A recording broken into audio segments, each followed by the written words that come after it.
17 August 2026 रोजी मुंबईच्या नौदलनगर कुलाबा परिसरात घडलेली धक्कादायक घटना समोर आली आहे. उपलब्ध वृत्तानुसार एका नौदल कर्मचाऱ्याने पत्नी आणि 2 मुलांचा जीव घेतल्यानंतर स्वतःही जीवन संपवल्याचे प्राथमिक तपासात समोर आले आहे. घटनेची सविस्तर माहिती अशी: ही घटना नौदलनगर कुलाबा मुंबई येथे घडली आहे. संबंधित नौदल कर्मचाऱ्याने पत्नी आणि 2 चिमुकल्या मुलांना जेवणातून विषारी पदार्थ दिल्याचा प्राथमिक संशय व्यक्त केला जात आहे. त्यानंतर त्याने स्वतः आत्महत्या केल्याची माहिती समोर आली आहे. घटनेपूर्वी त्याने आपल्या वडिलांना भावनिक संदेश पाठवल्याचे वृत्त आहे.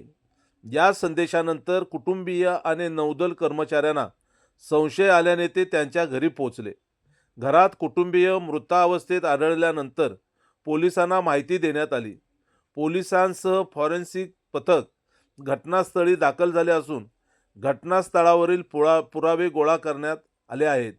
या टोकाच्या निर्णयामागचे नेमके कारण अद्याप स्पष्ट झालेले नाही. पोलिसांकडून पुढील तपास सुरू आहे.